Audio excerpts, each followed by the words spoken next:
A title says a lot, doesn't it? A doctor is either a well-read, well-researched academic or somebody that can help you with a physical ailment.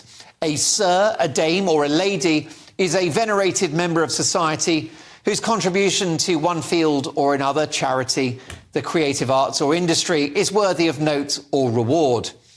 You'd think, therefore, that any British princess was, by definition, allied to the royal cause. How confusing, therefore, that the privacy-obsessed self-publicists Harry and Meghan should seek to burden their youngest child with the title of princess, a title so representative of an institution they clearly loathe, and one representative of a country which they've clearly fallen out of love with. According to Boo-hoo Harry and according to his other half, Woko Mono, the royal family are emotionally unfeeling, dishonest and duplicitous and potentially racist. If they're so hostile to the family and the institution, why would they consign their youngest daughter to a lifetime of royal obligation? Well, I can think of a few million reasons why. This couple always say one thing and do another. They demand privacy whilst going on chat shows and releasing tell-all books. They demand action on climate change whilst jetting around the world. And they spend every waking hour attacking the royal family whilst cashing in on the prestige that being the Sussexes brings them.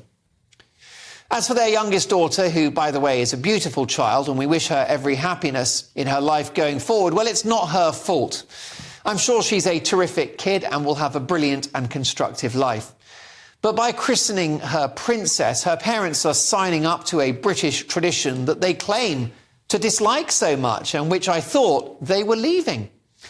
This poor child's birth certificate is littered with royal name drops. Princess Lilibet Diana. How they managed not to squeeze in Henry VIII, Queen Victoria or Elizabeth I is anyone's guess.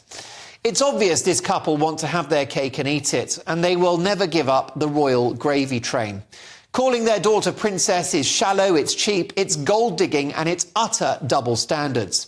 You're either a royal or you're not. You can't be half in, half out, as this couple seem to think they can.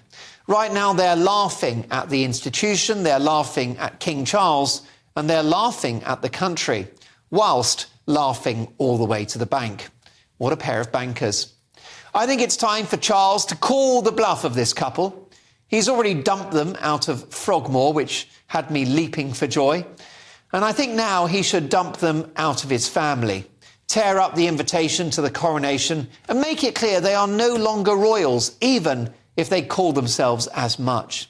This couple, who have willingly departed the royal family and hate the monarchy so much, have no right to be calling their children prince and princess. It's a breach of the Trades Descriptions Act.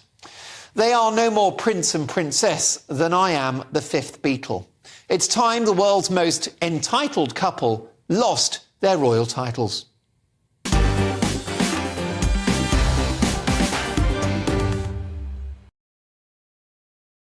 Now, what do you think? Constitutional experts would argue that Harry and Meghan's children automatically become prince and princess, so it is their birthright. The couple would argue they were hounded out of this country by an aggressive media and an uncaring royal household. They've raised a lot of money for charity and consistently used their platform to help others less fortunate than themselves. That's what they would argue. But what's your view? Mark at gbnews.uk.